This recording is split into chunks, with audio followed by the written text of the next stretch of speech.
Information. I've been thinking about information for years. Way back when I was a graduate student in Oxford, I first encountered information theory and wrote a little bit about it in my dissertation, and realized there was a huge gap between information in the everyday folk sense and information in the Shannon-Weaver sense, which I explored briefly in that book and just left it dangling and didn't know what to do with it. But it's been sort of haunting me over the years, and more recently I've returned to the subject and seen if I could take advantage of some of the other changes of perspective I've had over 50 years, and sure enough, I think now, with the help of a few other people, I've got a pretty good bead on information in both senses and how they fit together. That is sometimes called semantic information that's about particular things, and then Shannon-Weaver information, which is just a measure. Shannon-Weaver, it's not just a measure, but it's often quite acceptably considered to be, it's like a bucket. A bucket of what? Well, it's a bucket of information. How many quarts? How many pints? How many bits? But the bits can be about anything. And now the question is, how does the Shannon-Weaver sense of information ground or fit with the understanding of information we talk about when we talk about disinformation or being misinformed or being a very well-informed person? And how does this all fit with the philosopher's favorite topics of belief and knowledge and so forth? And there's a tradition in philosophy which says, well, let's look at the root case, which is Tom believes that P for some proposition P. Tom believes that Larson pitched the only perfect game in World Series history, to take a threadbare example.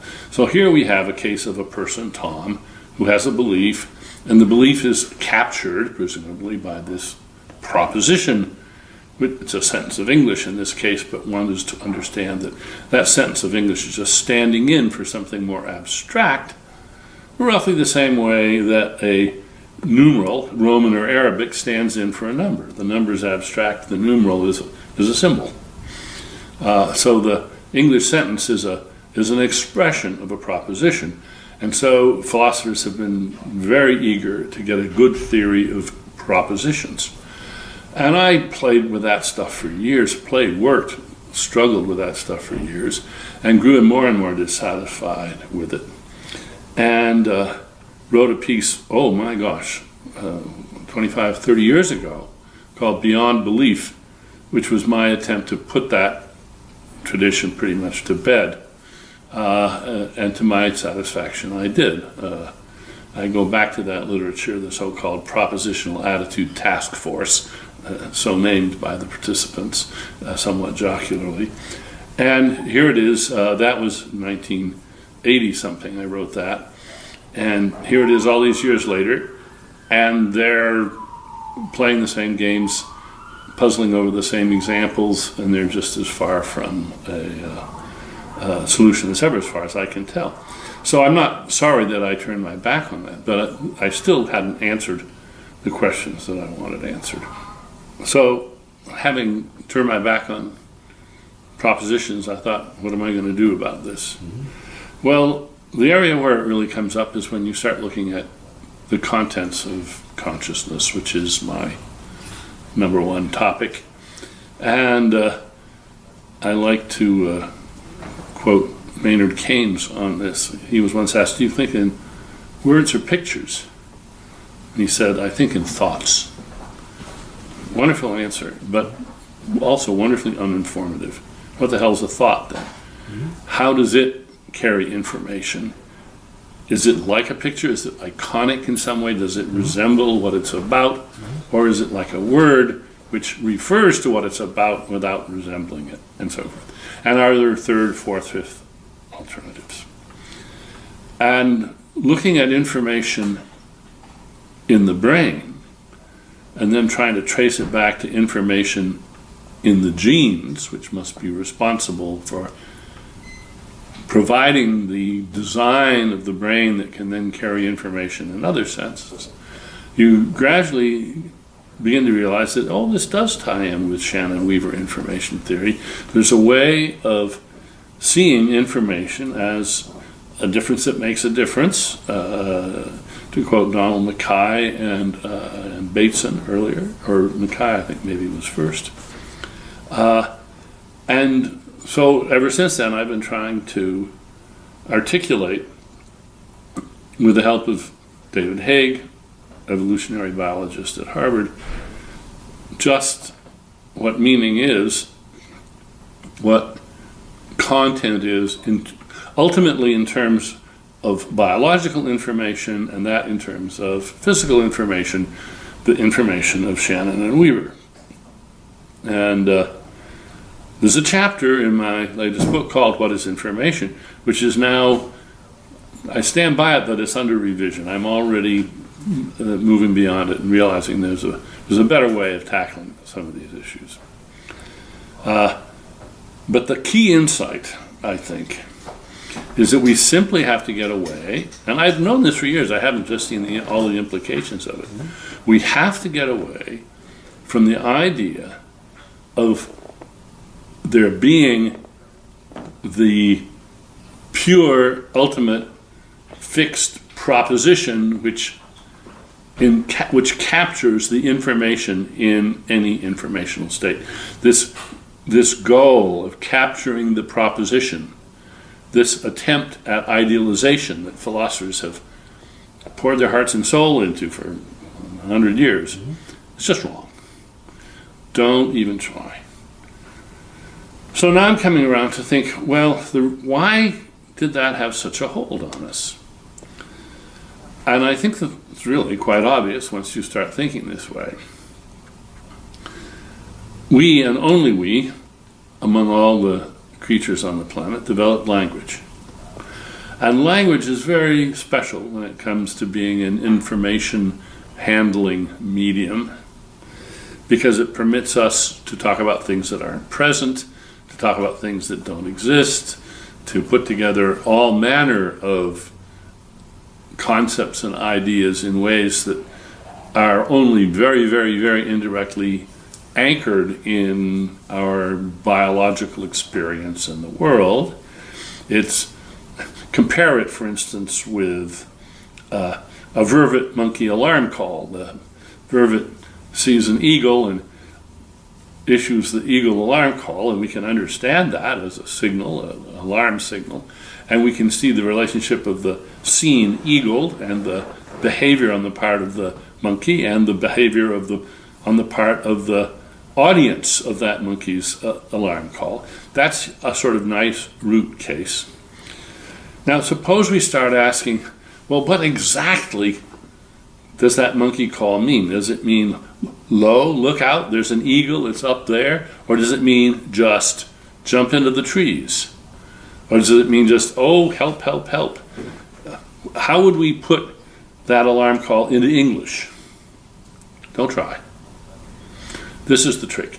Don't imagine that the way to have a theory of meaning and interpretation is to treat it as a theory which has as its goal the reduction of everything to some canonical sort of proposition. Now that's a very powerful idea, which is, I think, just a big mistake. It's powerful because, for instance, it allows you to say things like this.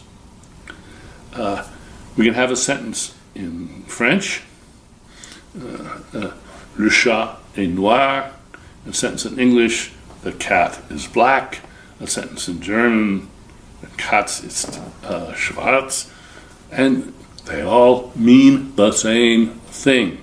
There is one and only one proposition which is expressed differently in different languages. And so this is a way of giving us a signpost to this object, the proposition. So propositions are supposed to be idealizations, rather like numbers or vectors or some other abstract formulation. And it looks at first very powerful, and for some purposes it's very useful. But it takes you away from enlightenment, I think, because it gives you this false sense that you haven't understood something, really, until you've figured out how to articulate, how to point to, how to identify the proposition that a particular meaningful event has. No. There's all kinds of meaningful events that defy putting in terms of any particular proposition. That doesn't make them not meaningful. You have to turn the whole thing upside down. This is what I call David Haig's strange inversion. And start with the simplest imaginable case, like a bacterium that responds to a gradient in its environment. And that response has a meaning. Well, what does it mean? Well, in a way, don't ask. It has meaning because the response, in one way or another, is relevant to the well-being of that bacterium. If it's responding to food by moving towards it, that's its meaning. And it's not more precise than that. And we have to get away from the idea that that's a merely figurative or metaphorical case of meaning. It's as real as meaning ever gets. And then we start then with dead simple cases of meaning, the meanings of the actions of bacteria and the like. We can get even simpler than that and talk about the meanings of the structures of proteins. We can get very simple and treat those as our atoms, those as our basic units. And then we see human meaning in books and newspapers and on television, meaning that's linguistically bound, as very important and a very, very, very special case, which has many properties that other kinds of meaning don't have, but not as the foundational case, but rather as the exotic cases of meaning, the cases that create theoretical illusions of various sorts, such as the hunt for the phantom propositions. Now, you tell some philosophers, well, I'm very interested in meaning and interpretation. I don't think propositions are going to play much of a role in it. Many philosophers would say, well, then you've got to be wrong. They're so wedded to that perspective, which they've learned in all of their classes. And I was myself wedded to it to a significant degree. Now I'm moving away from that, and it's paying off not just in thinking about information in biology and information in what I call the intentional stance, which obviously ties in very nicely with that, but very specifically with how to talk about the content of states of consciousness or other states of the brain, which are not all pictures. Almost none of them are pictures, and they aren't all words. Many of them are, but that's not where their meaning resides.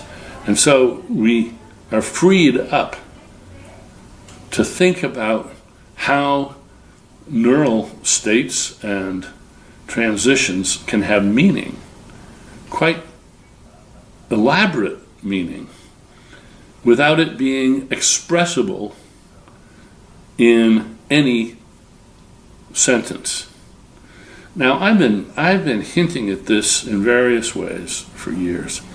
A number of years ago, more than a decade ago, I had an example of somebody saying, Joe has a thing about redheads. Well, what did I mean by a thing about redheads? Well, it was a thing. It was a thing in his brain. And it was about redheads. In what sense? Well, whenever redheads were the topic, this thing became active, and it biased his cognition, his emotional state. He just had a thing about redheads. Okay, so now I have this thing. It's not a proposition. If you ask, what is the proposition that it expresses or stores in memory? Don't ask. There's no proposition. What's true of it is it's this thing, physical thing, which has the curious property of being relevant to redheads in that it becomes active whenever the topic is redheads. Whether redheads are seen or talked about or remembered or imagined, this thing becomes active. Now, that's an example, a very crude example, of a neural something or other which has meaning in the mind of a particular individual, but defies translation into any propositional format, and none the worse for it. The philosopher's fascination with propositions was mirrored in good old-fashioned AI, the AI of John McCarthy and Early Minsky and Newell and Simon and Shaw. And it was the idea that the way to make an intelligent agent was from the top down. What you do is you have a set of propositions in some proprietary formulation. It's not going to be English, but it's going to be, well, maybe Lisp, something like that, where you define all the predicates, you define all the operators, and then you have this huge database, which is beautifully articulated and broken up into atoms of meaning, which have the meaning they have by being part of the system they're part of. You stipulate their meanings, and then you have a resolution theorem prover that sits on top of that, and this is how we're going to generate a thoughtful, creative mind. It was a very attractive dream to many people, and it's not quite dead yet.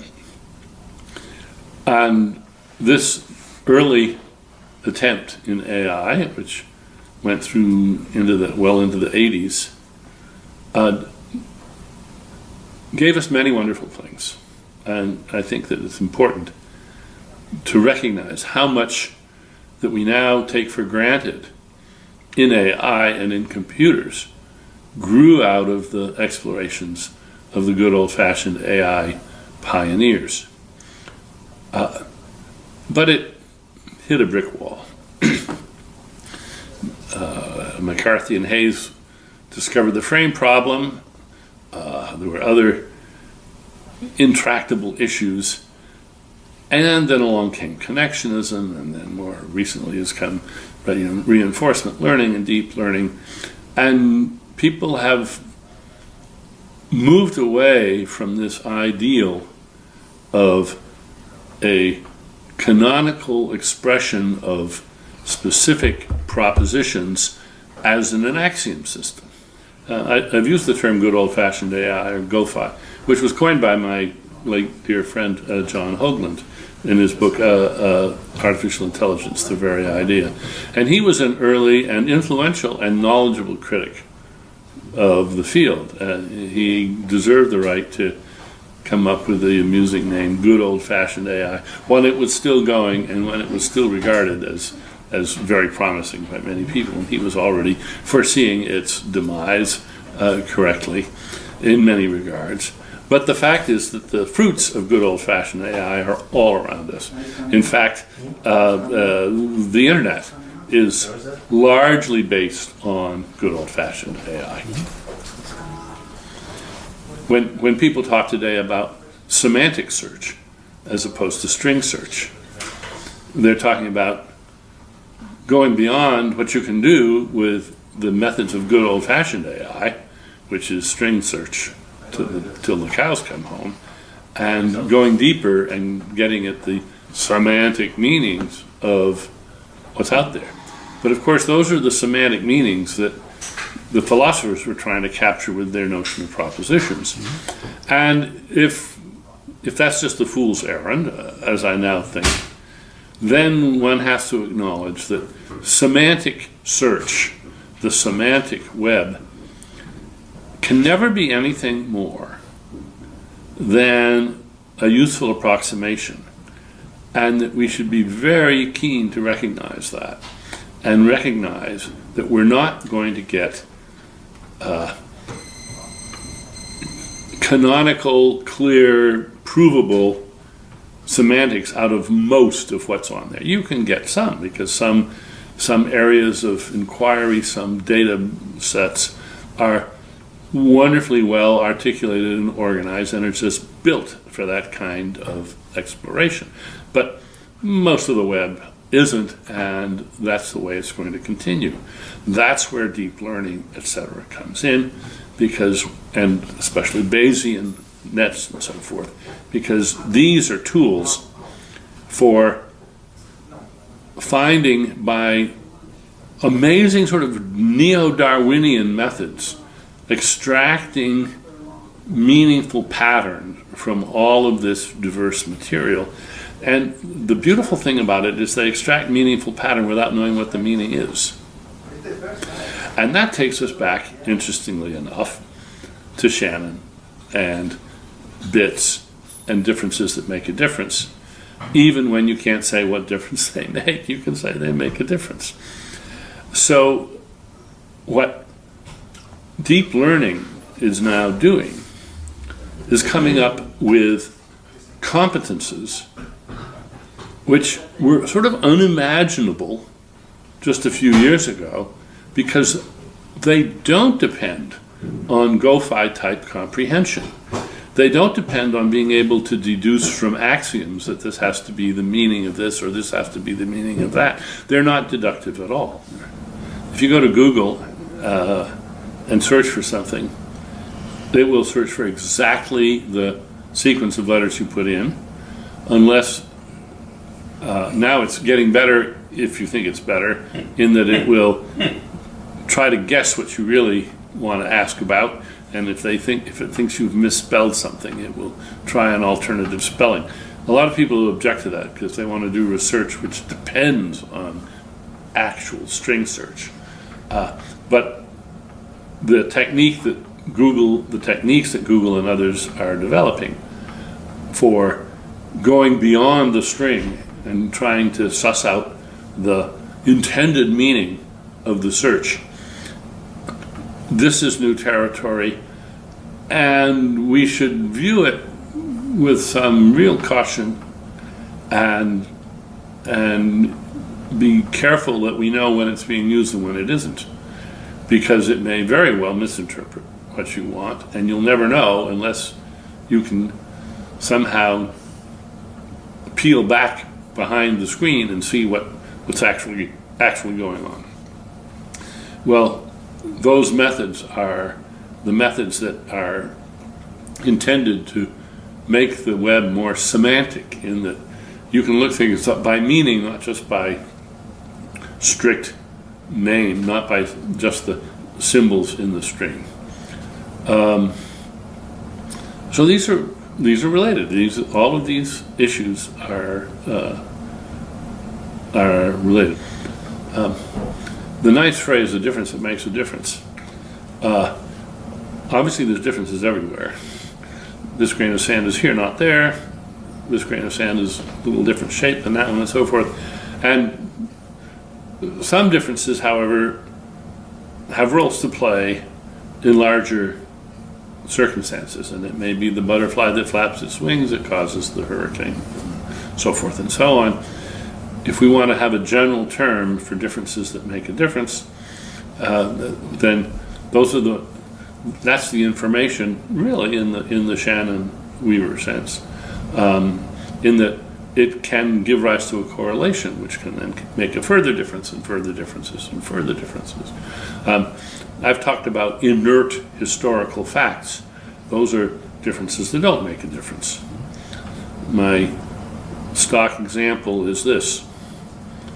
Some of the gold in my teeth once belonged to Julius Caesar. Or, none of the gold in my teeth ever belonged to Julius Caesar, not a single atom. Now, one of those is true. I don't know. I doubt if that's a difference that makes a difference. I doubt if that information exists in the world today. It could. It could. I mean, we actually can prove that some things belong to some people that have been dead for centuries. We have an informational chain.